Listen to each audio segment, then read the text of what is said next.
우리 잠깐 기도하겠습니다. 좋으신 주님, 너무나 부족하고 연약한 종을 이렇게 귀한 자리에 세워주심을 감사드립니다. 제 힘으로 할 수 있는 것이 아무것도 없었고 정말로 버려진 고아처럼 아무것도 할 수 없을 때 주님께서 저를 구원하시고 기쁨의 교회를 통해서 세타잡기로 만들어주신 은혜가 우리 모두와 함께 넘쳐나는 이 시간 되게 하여 주옵소서. 예수님 이름으로 기도드렸습니다. 아멘. 네, 안녕하세요.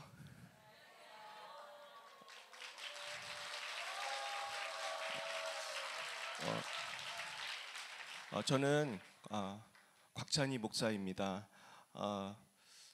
저는 열방예비 사랑교회라는 곳을 섬기는데 정말 오늘 아침에 이렇게 오면서 여러 가지 생각이 들었습니다. 하나님께서 너무나 부족한 저를 통해서 역사하신 것처럼 여러분들에게 더 크게 역사하시길 축원드립니다.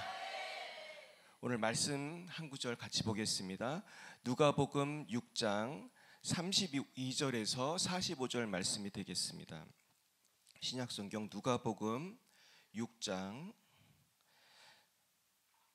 32절부터 45절까지의 말씀입니다. 네, 우리 다 아시는 말씀인데요. 오늘의 주제와 맞는 것 같아서 오늘 하나님께서 주신 이 말씀을 나누고자 합니다.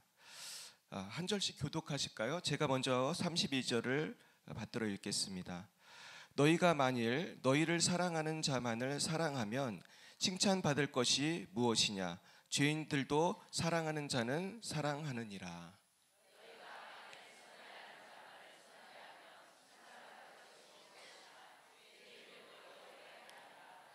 너희가 받기를 바라고 사람들에게 구워주면 칭찬받을 것이 무엇이냐? 죄인들도 그만큼 받고자 하여 죄인에게 구워주느니라.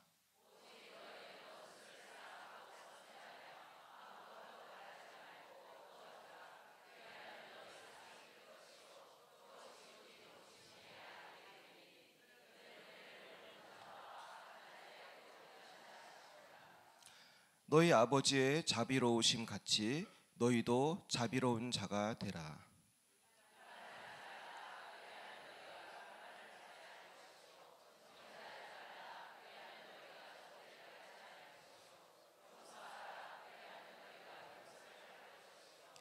주라, 그리하면 너희에게 줄 것이니 곧 후히되어 누르고 흔들어 넘치도록 너희에게 안겨주리라. 너희가 헤아리는 그 헤아림으로 너희도 헤아림을 도로 받을 것이니라.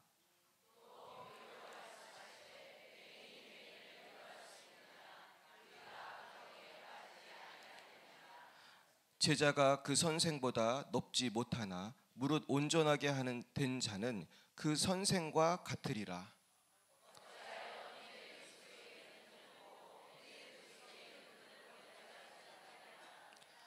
너는 내 눈 속에 있는 들보를 보지 못하면서 어찌하여 형제에게 말하기를 형제여 나로 내 눈 속에 있는 티를 빼게 하라 할 수 있느냐? 외식하는 자여 먼저 내 눈 속에서 들보를 빼라. 그 후에야 내가 밝히 보고 형제의 눈 속에서 있는 티를 빼리라.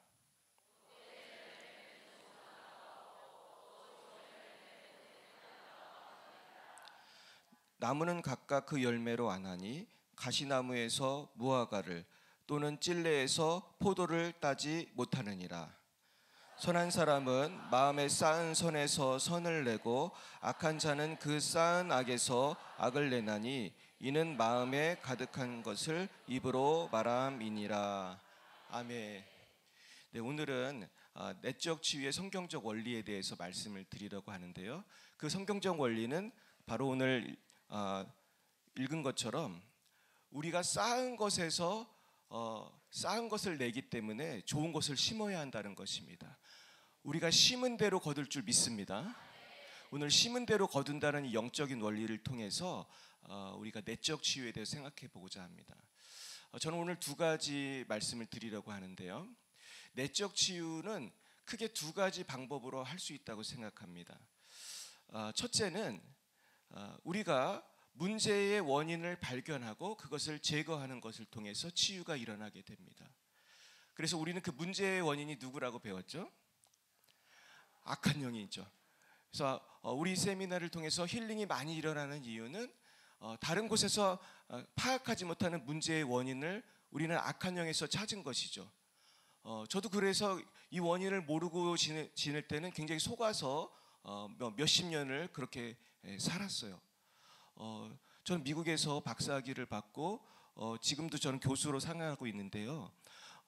지금 강사에 불과하지만 하나님 은혜로 기쁨의 교회에 와서 그것도 이루어진 것입니다.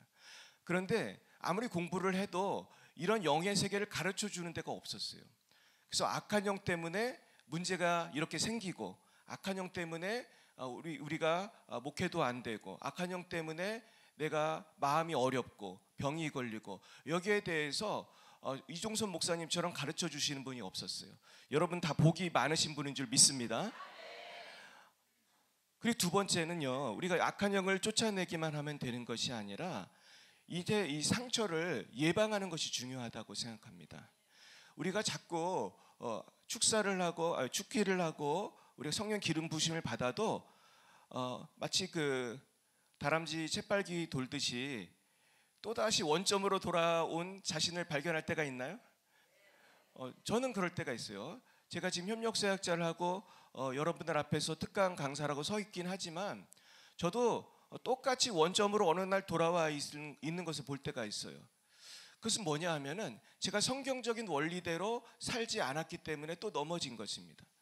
그래서 저는 오늘 이 두 번째 부분을 조금 자세히 말씀드리고 싶은데, 우리가 죽기만 한다고 되는 것이 아니라 성경적인 원리 속에서 우리의 마음을 지켜야 한다는 것이죠. 그래서 오늘 저는 이렇게 생각해 봤어요.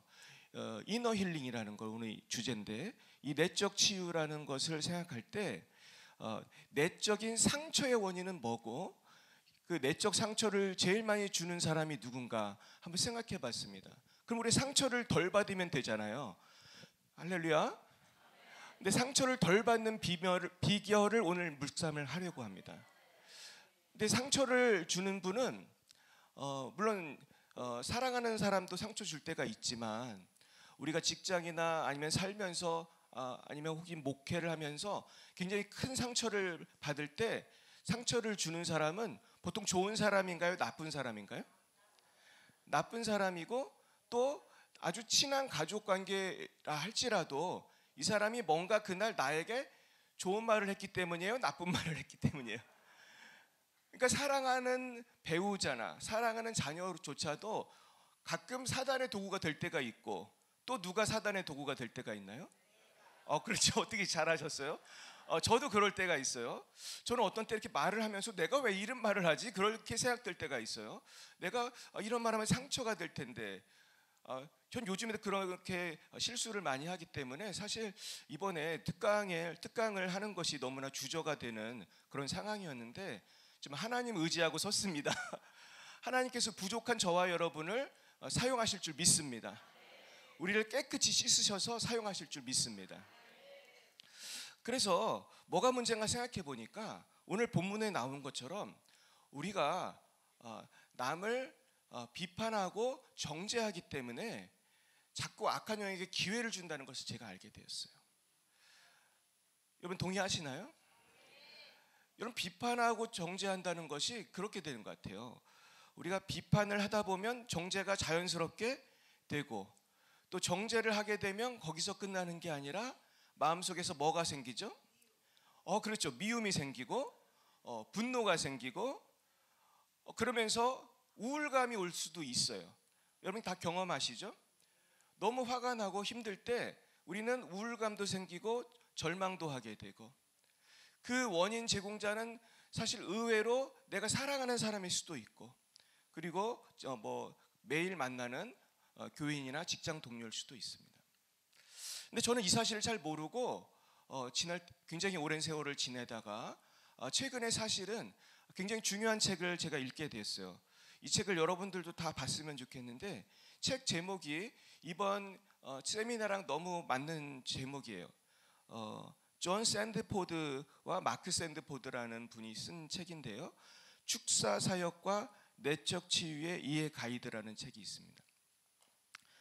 축사 사역, 우리가 하는 축기 사역과 내적 치유의 이해 가이드. 그러니까 이 책은 내적 치유에 대한 책이에요. 그런데 보통 다른 책에서 볼 수 없는 부분이 뭐냐 하면 축사 사역과 내적 치유를 연결을 했다는 것이죠. 근데 그 책에 보면은 뭐라고 되어 있냐면은 우리가 축사 사역만 한다고 해서 이 사람이 온전케 되지 않는다는 거예요. 왜냐하면 이 사람이 성경적 원리대로 살지 않고 있는 사람이라면은 지금 축사를 한다고 한들 조금 있다가 또 누가 들어오죠? 악한 영이 또 들어오는 거야. 내가 이쪽으로 내쫓았다고 해도 또 이쪽에서 또 들어오는 거예요. 근데 이게 왜 들어오는가? 여러 가지 이유가 있지만 이 샌드포드 목사님은 미국의 저명한 그런 치유 사역자고 사실은 책을 많이 쓰셨어요. 그래서 저도 이분을 잘 몰랐었는데 이분 책을 읽고 너무 은혜를 받아가지고 지금 한국에 나와 있는 책은 거의 다 제가 샀는데 너무나 큰 은혜를 받고 있어요. 근데 그 책에 보면은 어떤 부분이 있냐면은 이분은 주로 이제 상담을 하고 축사를 하는 일을 계속하는 분인데 축기를 하는 분인데 상담을 하고 축기를 할 때 이분이 원리를 하나 발견했는데 그게 뭐냐 하면은 우리가 어떤 사람을 미워하고 비판하고 정죄할 때 치유가 잘 안 된다는 거예요. 여러분 처음 들으시나요? 우리가 비판하고 정죄할 때 악한 영이 처리가 잘 안 돼요. 그러니까 우리가 되게 지금 어떤 문제가 있냐면은 여러분 가운데 어떤 상처가 있잖아요. 여러분 상처가 다 치유되길 축원합니다. 근데 그 상처를 받았을 때 상처를 준 사람이 있을 거 아니에요. 근데 그 사람을 여러분 비판하고 정죄하면 안 돼요. 근데 문제는 뭐냐면 이 사람의 삶의 태도가 여전히 안 바뀔 수가 있어요. 그리고 나를 지금도 괴롭힐 수가 있어요. 그러면 또 자연스럽게 뭐가 되죠? 비판하게 되고 정죄하게 돼. 근데 예수님은 비판하지 말라. 비판한 대로 너도 비판받게 되고 정죄하지 말라. 정죄한 대로 너도 정죄받게 되라. 그렇기 때문에 너는 이들은 뭐를 하라고 했죠? 용서하라고 그랬어요. 우리 따라해 볼까요? 너희는 용서하라. 사실 오늘의 그 가장 중요한 부분은 용서입니다. 이 축기랑 용서가 무슨 상관인가 그럴 수 있지만은 우리 용서하지 않으면요 마이가 또 역사하는 거예요. 저도 이것을 너무나 많이 경험했어요. 특히 저는 비판과 정죄를 아주 잘했던 사람이에요. 제가 원래 박사학위가 인터컬처럴 스터디즈거든요. 근데 제가 또 다른 박사학위는 비판과 정죄 박사학위였어요. 너무나 비판을 잘해, 정죄를 잘하고. 근데 그것이 저의 삶을 무너뜨리는지 몰랐어요. 그래 저 사람은 나쁜 사람이니까 내가 비판해도 된다. 저 사람은 나쁜 사람이니까 나쁜 사람이라고 내가 이 소식을 알려줘야 한다. 널리 전해야 한다. 막 사명감을 갖고. 근데 여러분 그 속에는 뭐가 있냐면 아까 어떤 분이 말씀한 것처럼 미움이 숨어 있을 수 있고 미움이라는 것은 죄예요, 죄가 아니에요? 죄잖아요. 그리고 내가 또 더군다나 화를 낸다면 그 혈기 속에서 혈기의 영이 역사하게 되는 것이죠. 샌드포드 목사님이 하루는 어떤 여자분을 만나서 상담을 하게 되었습니다. 그래서 이 여자분에게 이 여자분의 상태는 지금 이혼을 2번이나 한 상태였어요. 근데 남편들이 문제가 많았어요. 그러니까 그 여자분의 말을 들으면 굉장히 이해가 가요. 남편이 돈을 잘 벌어오지 않고 술을 많이 마시고 못된 말을 하고 아주 보통 평범한 이혼 사유의 남편이에요.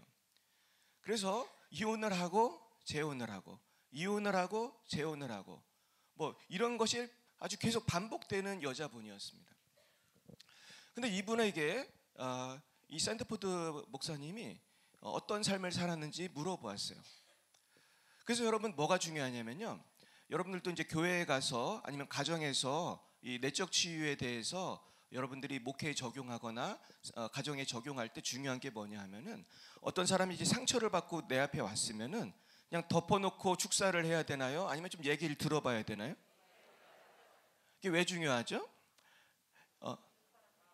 얘기를 들어봐야지 파악이 되고 또 이분도 얘기하면서 좀 치유가 일어나고 또 원인을 알게 되거든요.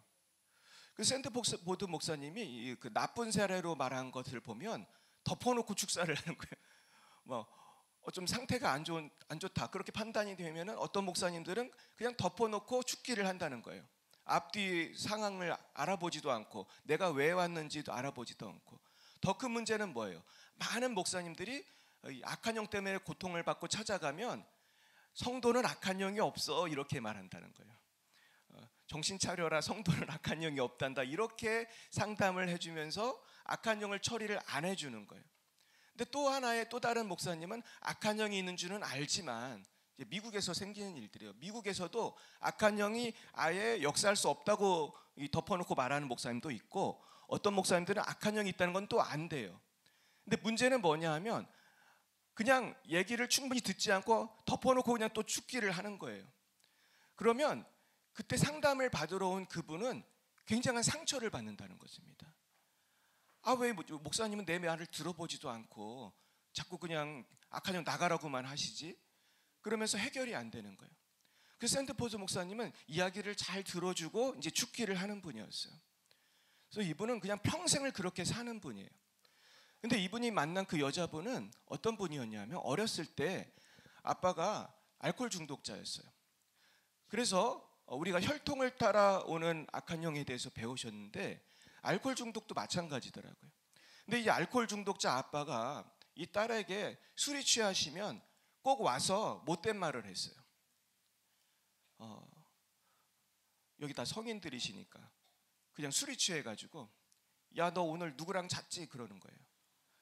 그러니까 아주 결혼도 안 한 어린 딸한테 그런 말도 안 되는 험담을 하고 아주 그 핍박을 하는데, 이 딸의 소원은 오직 빨리 시집을 가서 어디서 벗어나는 거예요? 아빠에서 벗어나는 거예요. 이 지긋지긋한 집구석에서 내가 나가야겠다. 그래서 결국은 결혼을 빨리 합니다. 이제 그런 분들이 되게 결혼을 빨리 하는데, 문제는 결혼을 빨리 하면 똑같은 일을 또 경험한다는 거예요. 누구한테? 남편한테. 어떻게 잘하시는 거예요? 혹시 그런데 이 남편이 이 놀라운 점은요, 나중에 이분이 예수를 도중에 믿어요. 이혼을 몇 번 하고 나중에 이제 정말로 뒤늦게 예수를 믿고 이번에는 술도 안 먹고 교회도 잘 다니는 착한 남편하고 결혼을 합니다. 이제 문제가 생겨야 돼요? 생기면 안 돼요? 생기면 안 되죠. 근데 어떻게 됐을 것 같아요? 다 천재들만 온 것 같아요. 얘기할 필요가 없어요. 문제가 또 생기는 거예요. 어떻게 생겼냐면 술을 안 먹던 남편이 어느 날 술을 먹기 시작하고, 직장을 다니던 남편이 어느 날 놀고 있는 거예요. 그러면서 누구처럼 말을 했을까요? 아빠처럼 말을 했어요. 여러분, 이 일이 우연히 생겼을까요? 어떤 영적인 원리대로 생긴 걸까요? 영적인 원리대로. 내가 평생 누구를 미워했죠? 아빠를 비판하고 정죄하고 저주하고 미워하면서 살았어요. 이 딸에게는 동일한 행동을 하는 누가 나타났다고요? 남편이 나타났어요. 그래서 그 목사님이 이렇게 말을 했어요. 자매님, 지금 자매님이 겪고 있는 그 고통은 자매님이 심은 대로 거두는 것입니다. 자매님이 비판하고 정죄했기 때문에, 비판하지 말라고 하나님 말씀하셨는데 비판했기 때문에 그것이 저주가 돼서 돌아온 것입니다. 그것을 회개하셔야 돼요. 회개했을까요? 회개를 안 했어요. 그래서 이 자매님은 끝까지 회개를 안 하고 돌아갔다고 그 책에 나와요. 근데 비슷한 케이스가 있었는데 이번에는 어떤 청년이에요. 남자 청년인데 이 청년도 비슷한 경험을 했어요. 그래서 이 청년도 아마 아버지 같은데 아버지를 이렇게 미워하고 정죄하던 사람인데, 이분은 어디서 역사가 나타났냐 하면은 직장에서 나타난 거예요. 직장 상사만 만나면 어떤 일이 생겼을까요? 어려움이 생기는 거예요. 근데 심지어 어떤 일이 생겼냐 하면 직장 상사가 이 남자 청년한테 칭찬을 해주려고 불렀대요. 꾸지람을 하려고 부른 게 아니고. 그랬는데 얘가 오니까 갑자기 얘에 대해서 비난을 하기 시작했다는 거예요. 그 책에 나옵니다. 근데 이런 사이클이 되면서 이 청년은 가는 직장마다 어려움을 당했어요. 그러다 목사님하고 상담을 하게 됐어요. 근데 목사님이 물어보니까 이 친구도 뭐를 심었냐 하면 비판과 정죄를 평생 심고 살았어요. 그랬더니 직장에 가가지고 뭐를 거둔 거예요? 비판과 정죄를 추수하게 된 거예요. 계속 상처를 받아요. 그래서 목사님이 회개하라고 그랬어요. 당신이 지금 평생 미워하고 비판하고 정죄했던 거에 대해서 회개하라고 그랬어요. 근데 이 청년은 순종을 했어요. 순종을 하고 하나님 앞에 주님, 제가 우리 아버지를 평생 제가 미워하고 정죄한 것을 회개합니다. 여러분도 회개하셔야 돼요. 안 그러면 이 저주의 사이클에서 벗어날 수가 없어. 왜냐하면 내가 뭐를 심었기 때문에, 비판과 정죄를 심었기 때문에.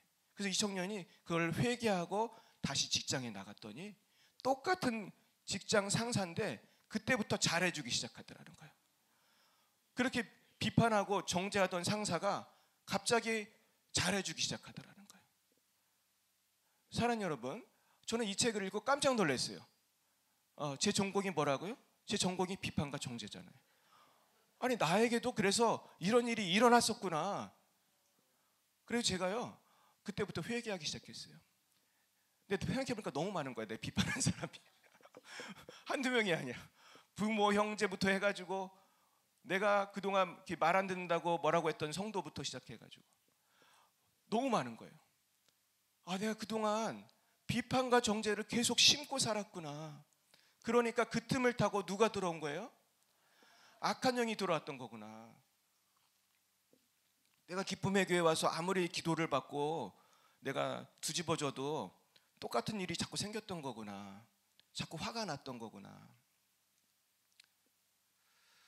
사실은 제가 이 영적인 원리를 어렸을 때, 대학교 다닐 때도 조금은 깨달았었어요. 그때 저도 너무너무 힘든 일이 있어가지고 정말 내적 치유 세미나라는 데를 갔어요. 근데 우리 성에 말고 다른 곳에 갔었는데, 내적 치유 세미나들을 가면 다 비슷하게 접근을 하는데 우리는 좀 다른 것이 축기가 있다는 거죠. 그래서 굉장히 우리는 강력한 치유가 일어나는데, 그때 이제 축기 사역을 모르는 세미나를 대학생 때 갔었는데, 거기서도 무슨 얘기를 하냐 하면, 제가 제일 은혜 받은 토픽이 그거였어요. 아버지를 용서하라. 그거였어요. 아버지를 용서하라. 정말 그 주제가 아버지예요. 잘못된 아버지상이 누구에게 투영이 된다는 거예요? 하나님께 투영이 된다는 거예요. 아마 여기에 대해서는 책에도 여러 가지 책에 많이 나올 거예요. 보통 많은 세미나에서 하는 말입니다. 제가 사실 당시에 우리 아버지를 되게 미워하고 있었거든요.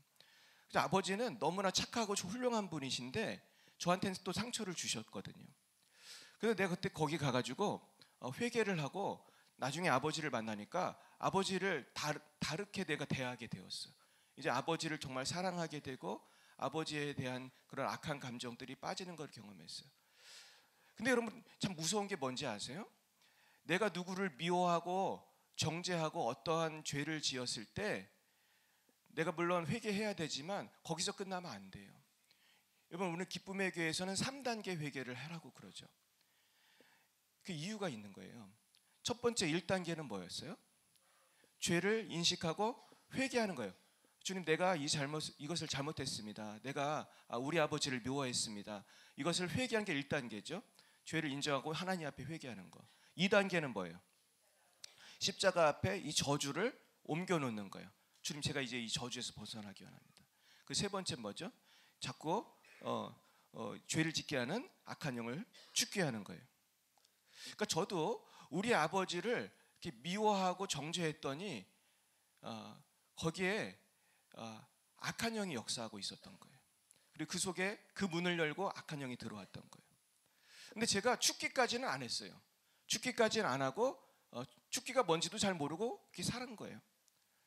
근데 제가 살다 보니까 제가 아버지가 이제 됐잖아요. 그래서 아이들을 제가 2명이 있는데 애들하고 지내면서 옛날에 아버지가 그렇게 저한테 호통을 치고 화를 내실 때가 많았어요. 근데 나중에 아버지가 되니까 누가 그렇게 하고 있죠? 내가 똑같이 하고 있는 거예요. 그리고 내가 옛날에 아버지 그렇게 미워했는데 누가 저를 미워했을까요? 우리 또 자녀가 나를 또 미워하는 거예요. 내가 뭐를 심었기 때문에? 미움을 심었으니까 이제 그걸 거두는 거예요. 그리고 내가 그때 처리를 다 안 한 거야. 죽기까지 했어야 됐는데 내가 회개는 했는데 죽기까지 온전히 안 하니까 또 역사하는 거예요. 그래서 제가 은혜를 받고 나서 참 놀라운 걸 경험했는데, 특별히 이제 제가 저희 딸이 첫째인데 얘가 저를 많이 미워했었어요. 왜냐하면 제가 많이 화를 내니까 얘는 저를 미워하는 어떤 그런 공식이 똑같이 심은 대로 나타나게 되었어요. 근데 제가 여기서 은혜를 받고 제가 기쁨의 교회에 와서 변화가 되고 나서 이제는 우리 자녀들도 죽기를 제가 했는데, 어느 날 제가 우리 딸을 죽기를 하니까 정말 악한 영이 말을 하면서 나왔어요.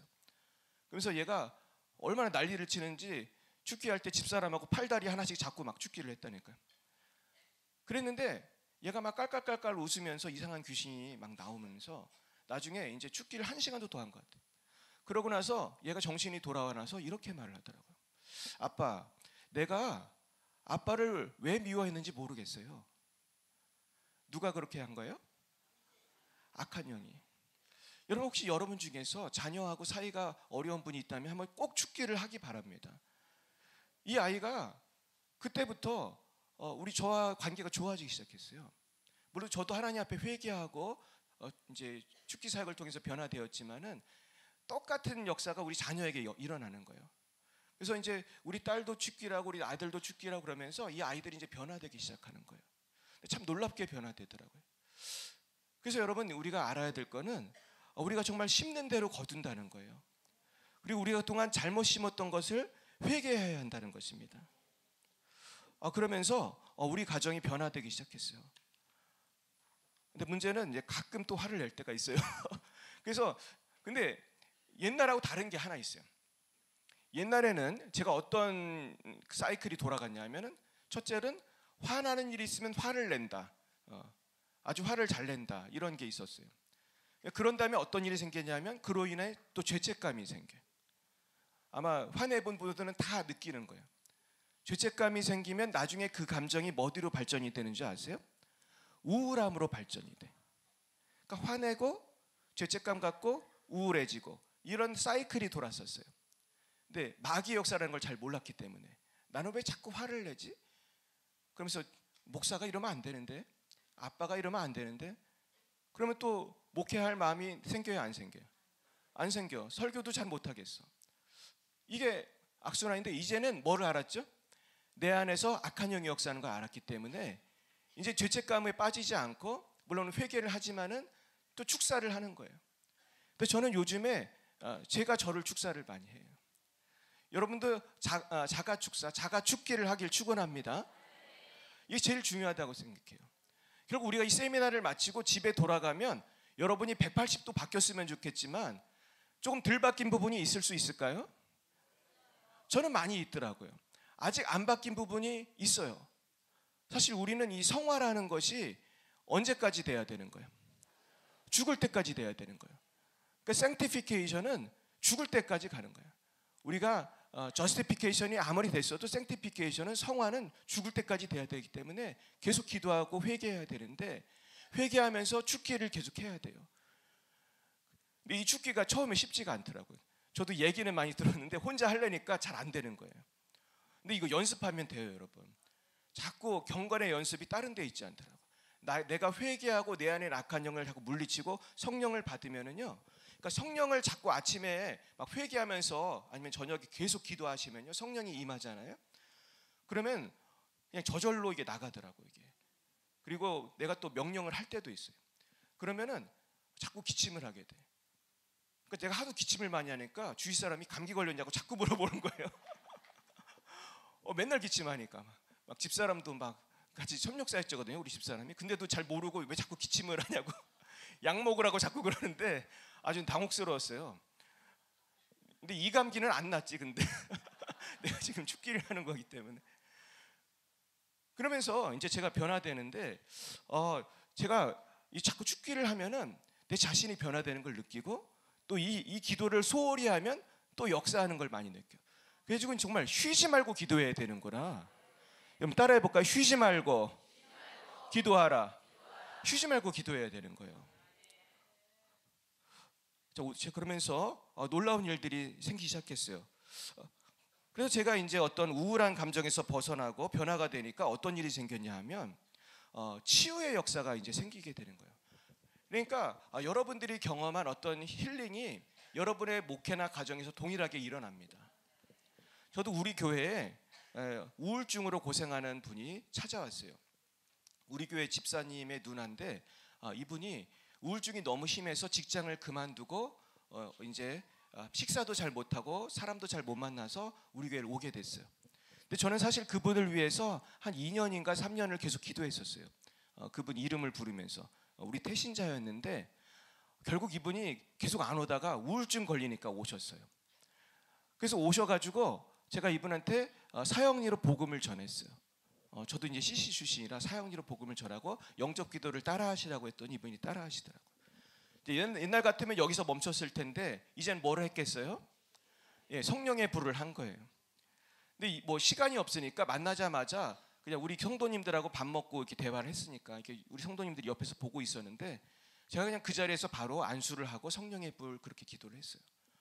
근데 제가 성령의 불만 했는데 이분이 기침하기 시작하는 거예요. 제가 뭐 기침하며 나와 그런 얘기도 안 했어요. 그냥 성령의 불만 하고 계속 기도를 하는데 이분이 너무너무 기침을 많이 하면서 나중에 앉아있지를 못하는 거예요. 그래서 나중에는 그 교회 그 바닥을 막 뒹굴면서 악한 영이 나오기 시작했어요. 근데 문제는 끝나지를 않는 거예요. 1시간을 했는데도 안 끝나는 거야.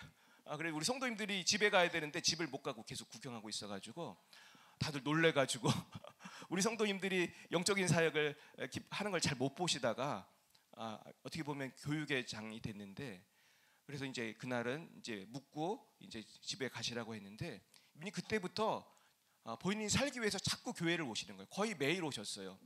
거의 석 달은 거의 매일 오다시피 오셨고 심지어 제가 기쁨교육에 봉사하러 왔을 때도 막 전화가 오는 거예요. 목사님 제가 교회에 왔어요. 뭐 어떻게 해요? 교회에 왔다는데 갑자기 제가 막 차를 몰고 우리 교회가 되게 가깝거든요. 5분이면 가니까 저는 할렐루야. 이런 데 은혜를 받으실지 몰랐는데 저희 집이 송내역입니다. 네, 송내역 노숙자는 아니고 송내역 옆에 삽니다. 얼른 가서 또 축사하고 또 얼른 와서 여기서 또 축사하고 그랬어요. 근데 이분이 한 3개월을 축기 사역을 받으니까 얼굴이 밝아지면서 자꾸 이제는 완전히 이제 치유가 되는데 이제 그때부터는 이제 매일 오시진 않더라고. 그러더니 이제 일주일마다 한 번씩 와서 기도를 받으셨는데 6개월이 지나니까 다 나으신 거예요. 이제 정신과약을 완전히 끊은 거예요. 할렐루야. 주님께 영광 올려드립니다. 그래서 제가 마침 6개월이 됐을 때 정신과약 끊었을 때 그 세례를 줘야겠다 생각이 돼가지고 세례를 주고 그때가 부활절이었던 것 같은데 부활절이었어요. 그래서 부활절날 영광스럽게 세례를 주고 그러니까 또 그 축하하러 또 자녀들이 와서 오고 막 아주 경사스러운 일이 생겼고 그 다음에 집사 직분을 줬어요. 그랬더니 이분이 이제 확실히 사마리아 여인이 전도를 해요. 그러니까 체험을 해야 전도를 하더라고요. 그러니까 사마리아 여인이 어떻게 했어요? 와 보라. 이분이 무조건 와 보라야. 우리 교회 전도 왕이 됐어요. 할렐루야. 이분이 전도를 제일 많이 해요. 그러면서 나중에는 그 딸도 이제 우리 교회를 전도 축제 때 데려와가지고 제 전도를 했는데 제가 저번에도 말씀드린 것 같은데 제가 이렇게 전도를 하니까 잘 안 믿더라고요. 그 아주 불교 신자였어요, 그 딸이. 그런데 제가 정말 기도하면서 이 딸을 위해서 기도하고 그랬는데 어느 날 우리 딸이 교회를 다닌다는 거예요. 그래서 어떻게 된 거냐고 그랬더니 남자친구가 생겼는데 남자친구가 분당에 있는 어떤 교회를 다닌다는 거예요. 그래서 제가 깨달았어요. 목사보다 남자친구가 강하다. 아무리 목사가 논리적으로 뭐 설명해도 소용없어. 그냥 남자친구가 예수 믿으면 그냥 끝이에요. 그래서 둘이 지금 잘 살고 있습니다. 그래서 이분을 통해서 이분의 가정도 이제 변하는 거예요. 이분의 친구들도 변하는 거예요. 우리 교회도 변하는 거예요. 할렐루야. 우리 교회 반찬을 이분이 계속하는 거예요. 할렐루야. 우리 사모가 얼마나 좋아하는지 알 수 없어요. 반찬을 계속 해오니까 그냥 우리 반찬 집사님이 됐어요. 그러면서 이분이 변화되고 역사가 나타났는데 비슷한 케이스가 또 우리 청년에게도 나타났어요. 제가 8시 반, 네, 제가 조금만 더 하겠습니다. 근데 얘는 이제 중고등학교 다닐 때 굉장히 좀 어려움이 많이 있었어요. 제가 우리 청년 이야기 자세히 하진 않겠습니다. 근데 결국은 자퇴를 하게 됐어요.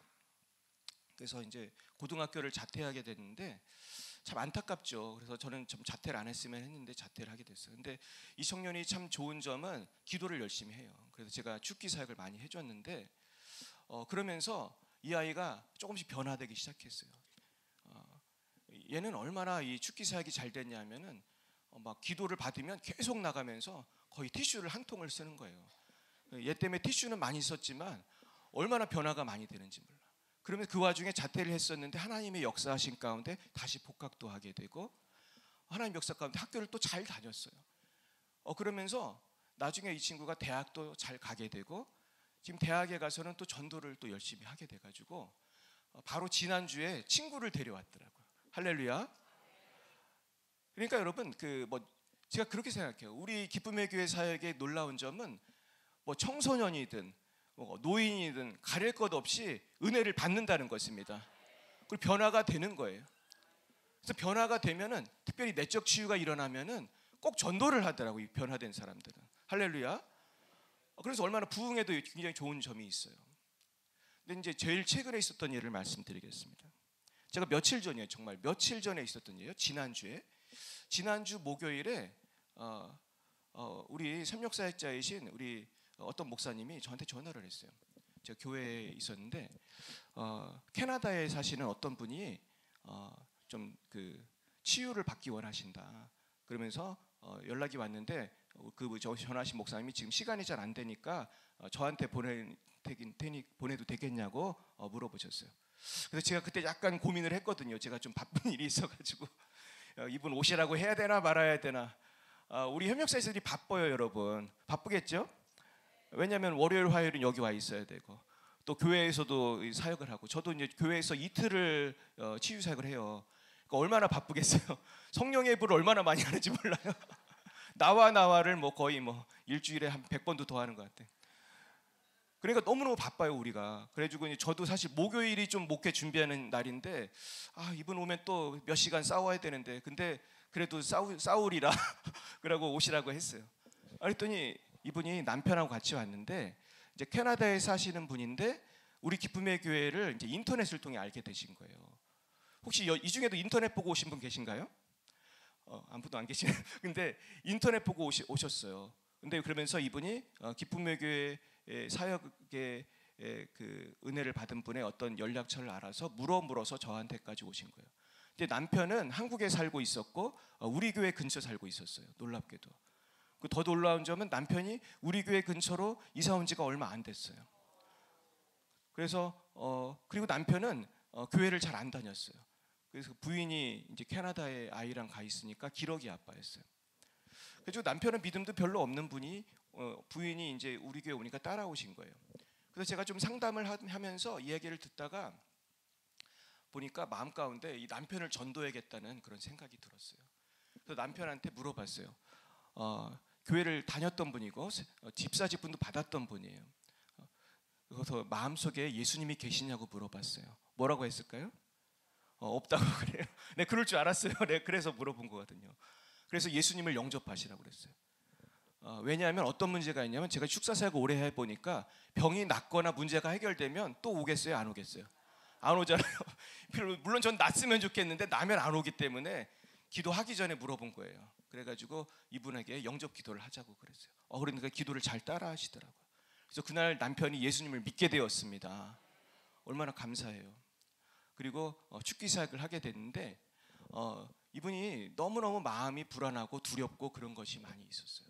근데 이분은 얼마나 악한 영이 세게 역사했냐 하면은 캐나다 이분이 밴쿠버에서 오셨는데 이분이 교회를 다니던 분이거든요.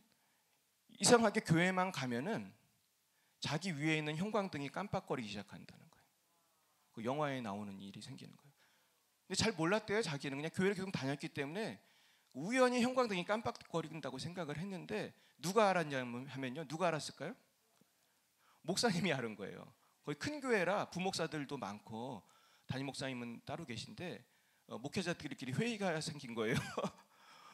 저분만 가면요 계속 깜빡거린다는 거예요. 어디에 앉아도 바로 그 위에 형광등이 깜빡거리는 거예요. 목회자들끼리 회의가 벌어진 거예요. 그러면 그러더라고. 목회자들끼리 자꾸 얘기를 하더니 어느 날 담임 목사님이 찾아오더래요. 그래서 집사님 무슨 일 있으세요? 그랬다는 거예요. 그러니까 본인이 느끼기 시작한 거예요. 뭐 목사님들이 뭐 귀신 때문에 그래요 그런 얘기 안 했지만 마음도 너무 불안하고 악한 영이 하는 게 분명한 거예요. 그래서 이분이 우리 교회 와서도 그러더라고요. 기도를 받고 나서 이렇게 물어보는 거예요. 목사님 형광등 깜빡거렸습니까? 이렇게 묻더라고요. 그래서 나 이렇게 묻는 분은 처음 봤어요. 아니요 깜빡거리지 않았습니다. 우리 교회는 기도 많이 하는 교회입니다. 할렐루야. 그래서 우리 협력사제들 교회는요 좀 다른 것 같아요. 제가 우리 선배님 간증을 들으니까 기도를 많이 하면 악한 영이 두려워한대요. 그래서 저도 그런 얘기를 듣거든요. 우리 교회 다니지 않는 분들이 우리 교회 오면은 굉장히 마음이 평안하고 어떤 분은 그러는 거예요. 목사님 우리 교회에서는 그렇지 않은데 이 교회만 오면 자꾸 눈물이 나요. 할렐루야. 그러면서 막 오시는 거예요. 그래가지고 이분이요 축사를 하는데 제가 그래서 미리 그 남편한테 무슨 일이 생겨도 놀라지 말라고 그랬어요. 남편은 믿음이 별로 없으니까 뭐 소리를 지르든 뭐 이렇게 기침을 하든 이게 원래 기침도 하고 하품도 하고 그러는 거예요. 이제 그렇게 얘기를 했고 그분은 이제 기도를 하고 여기 앉아 있었는데 그 여자분 보고 이제 오라고 해서 누우라고 하고 이제 성령의 불을 하기 시작했어요. 또 어떤 일이 일어났을까요? 정말 제가 성령의 불 이렇게 머리에 했는데 소리를 얼마나 지르는지 알 수 없는 거예요. 난 그렇게 소리 지르는 경우를 처음 봤어요, 진짜. 제가 여기서도 많이 사역을 했지만 정말 제가 아는 가장 높은 데시벨로 소리를 꽤 지르더라고요. 그래가지고 확실히 이 밴쿠버 귀신이 세긴 셌구나. 그래서 형광등을 망가뜨린 귀신이니까 얼마나 셌겠어요. 그래서 이 형광등 귀신이 그러면서 나가는 거예요. 근데 계속 나가는 거야. 그냥 막 1시간을 해도 계속 나가. 그래가지고 첫날 뭐 1시간 반은 기도했던 것 같아요. 막. 그러니까 이제 남편이 놀래가지고 그 믿음 없는 남편이 충격을 받고 나중에 그분들이 이제 우리 교회를 등록하기로 하고 지난 주에 우리 교회 등록을 했습니다. 할렐루야. 이제 저도 이제 마무리를 해야 될 것 같은데요. 제가 좀 하나님께서 우리 교회에 정말 이 내적 치유를 통해서 얼마나 많은 복을 주셨는지 알 수 없어요. 그래서 제가 생각해 보니까 우리 교회에 전도되거나 변화돼서 온 사람은 다 내적 치유랑 관련이 있는 분들이더라고요. 그러니까 여러분도 할 수 있습니다. 그러니까 똑같은 거예요. 원리. 근데 제가 주의사항을 말씀드렸죠. 죽기만 하면 안 되고 뭐를 해야 된다고요? 비판하지 말고. 그러니까 여러분 어떤 교인이 와도 어떤 사람이 와도 비판하지 마세요. 정죄하지 마세요. 그리고 용서하세요. 물론 우리가 생각은 해야겠죠. 이분은 이런 걸 도와드려야겠구나. 이분은 이런 걸 도와드려야겠구나. 그런데 우리가 이 생각을 정죄로 발전시키면 안 되고 미움으로 발전시키면 안 돼. 아무리 나를 이렇게 화나게 하고 열받게 하는 사람이 있어도 정죄로 발전시키지 말고 뭘로 끊어야 될까요? 용서로 끊어야 돼. 용서로 딱 끊으시길 축원합니다. 용서를 해야 돼요. 누가 살기 위해서? 내가 살기 위해서 용서해야 돼. 그리고 용서하고 내가 인내하면 주님의 때에 열매가 맺는 것입니다. 그러니까 이게 너무너무 중요한 거예요. 우리 교회에 어떤 분이 전도를 해가지고 어떤 변호사가 교회를 나오기 시작했어요. 근데 너무 귀하고 감사한데 문제는 이분은 나오고 싶을 때만 나오시는 거예요. 그래가지고 제발 이번 주에도 나왔으면 좋겠다. 그러면 이제 나오고 어떤 때는 나오고 어떤 때는 안 나오고. 그리고 이제 이분도 이제 원래 열심히 뜨겁게 믿던 분인데 이제 어떤 계기로 이제 마음이 이제 식게 되었어요. 근데 제가 이 영적인 원리를 깨닫고 나서 이제 뭐를 깨달았냐면은 누군가를 전도할 때 내가 비판한다고 전도가 되는 게 아니고 정죄한다고 되는 게 아니잖아요. 어떻게 해야 되는 거예요? 이제 용서하고 사랑해야 되는 거잖아요. 그래서 제가 옛날에는 되게 잘 따지는 사람이었어요. 제가 또 신학 박사잖아요. 얼마나 잘 따지겠어. 막 따지면은 그렇다고 예수 믿는 사람이 있었겠어요? 없었겠어요? 왜 이렇게 안 믿는지 그땐 잘 몰랐어요. 영적인 원리를 모르니까. 그러니까 비판하고 정죄한다고 예수 믿는 것도 아니에요. 그러니까 이게 되게 중요한 주제예요, 오늘 주제가. 그래서 제가 이제 바꿨어요, 이제 전략을. 이제 비판하고 정죄한다고 이 사람이 변화되는 게 아니고 용서하고 사랑해야 되는구나. 할렐루야. 근데 계속 기도하면서 용서하고 사랑해야 되는구나. 근데 하나님이 지혜를 주시는 거예요. 밥을 사주라고 하시더. 밥을 사주라고. 그래가지고 이제 밥을 사주면서 내 마음에 지혜를 주시는데, 그런 분을 만날 때는 성경 얘기 해야 돼, 안 해야 돼? 잘하시죠? 너무나 똑똑하신 분들이에요. 이런 분들 만날 때는 절대로 성경 얘기를 하면 안 돼. 왜 교회 안 나오냐? 해야 돼, 안 해야 돼? 안 해야 돼요. 따져야 돼요, 안 따져야 돼? 따지면 안 돼요. 그래가지고 저도 그거를 마음에 굳게 다짐을 하고 식당에서 만나자고 그랬어요. 뭐 이분이 교회를 뭐 한 달에 한 번, 막 두 달에 한 번은 오니까 이제 교인이라고 할 수가 없잖아요. 그래가지고 또 이분 언니가 우리 교인 열심히 나오는 교인이라 그래가지고 어느 식당에서 만나가지고 이제 밥을 먹게 됐어요. 그래가지고 제가 계속 뭐를 했을 것 같아요? 그냥 얘기를 들어줬어요. 계속 밥을 먹고 얘기를 들어주고 교회 얘기 안 하고 성경 얘기 안 하고 애를 많이 썼어요. 왜냐면 나도 모르게 이 성경 얘기 나오면 안 되니까. 왜 교회 안 나오냐고 그런 얘기 하면 안 되니까 막 조심하면서. 그리고 또 커피를 마시러 갔는데 또 커피는 자기가 산다고 그러더라고. 근데 이분이요, 제가 끝까지 인내하면서 기다리니까 어떻게 됐을 것 같아요? 자기 입으로 알아서 서론부터 결론까지 다 내더라고. 그냥 이렇게 되더라고요. 그러더니 이분이요, 변화되기 시작했어요. 이제 매주 아들을 데리고 교회를 나오기 시작하는 거예요. 그냥 많이 발전했잖아요. 뭐 두 달에 한 번 나오던 분이 한 달에 한 번 나오던 분이 매주 나오기 시작했어요. 물론 좀 일찍 가기는 해요. 그건 할 수 없지 뭐. 애가 자꾸 칭얼거리니까. 그러면서 나오는데 글쎄 드디어 아주 좋은 일이 생겼는데, 얼마 전에 이분이 11조를 한 거예요. 직업이 뭐라고 그랬어요? 얼마에 하셨다고는 말씀하지 않겠습니다. 근데 그래서 놀라운 점은 그 다음 주에 또 하시는 거예요. 내가 너무 충격을 받아가지고 이거 매 한 달에 한 번만 하면 되는데 왜 이렇게 자주 하시지? 근데 이분이 쓴 글을 보고 내가 큰 은혜를 받았어요.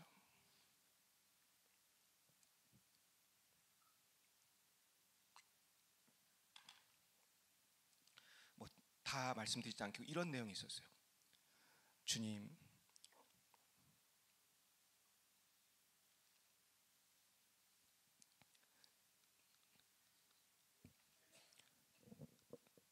주님, 제가 늦었습니다.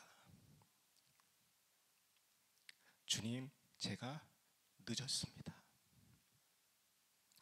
하나님 은혜로 변호사도 되고 하나님 은혜로 좋은 가정도 이루었는데 주님을 떠나서 살던 분이 변화되기 시작한 거예요.